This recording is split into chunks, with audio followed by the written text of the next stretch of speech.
I don't understand why the legacy news media feels like it has to take sides in this case, particularly before all the facts are in. Yeah. I don't understand why politicians have to adjudicate guilt or innocence at such an early phase before the facts are in. I think the mayor of Minneapolis set a very, very ugly tone by telling federal officials to get the F out and declaring the ICE official that was involved in the shooting as essentially a murderer. And I think that was echoed by Democratic officials all over the place. I don't think it was helpful for the Trump administration to have mirrored the position on the other side by saying this was a legitimate act of self-defense. The fact is, we don't have all the facts yet. And I think people can reasonably disagree about this case. You could take the view reasonably that the ICE official could have gotten out of the way and didn't need to shoot, or you could reasonably take the view that the victim was resisting arrest, drove the car, sped the car away directly, even though the ICE official was on the left side of the car, or the driver's side, directly in his direction, and that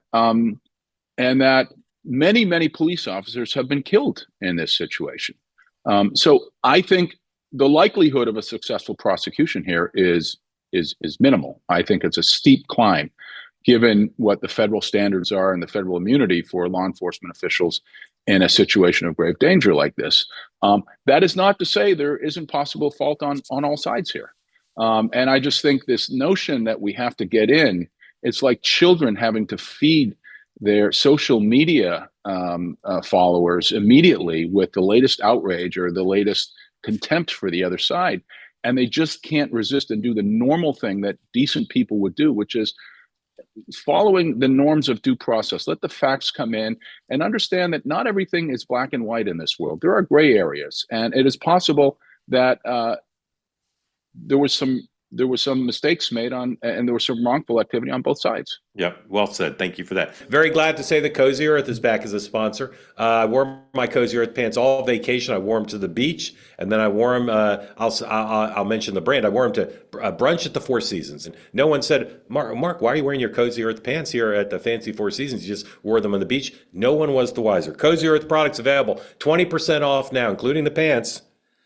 CozyEarth.com, promo code 2WMM. That extends to the sheets, the bamboo sheets, the bubble cuddle blanket, all of the different pants that I love so much. Give the gift of luxury this year. Buy some for yourself.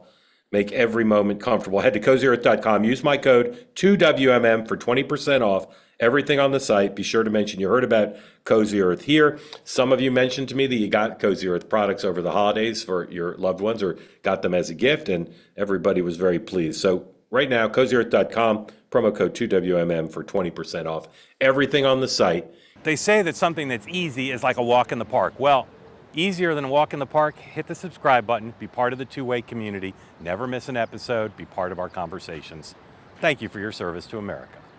And don't forget, you can now listen to the morning meeting and Two-Way Tonight on Apple, Spotify, or wherever you get your podcasts.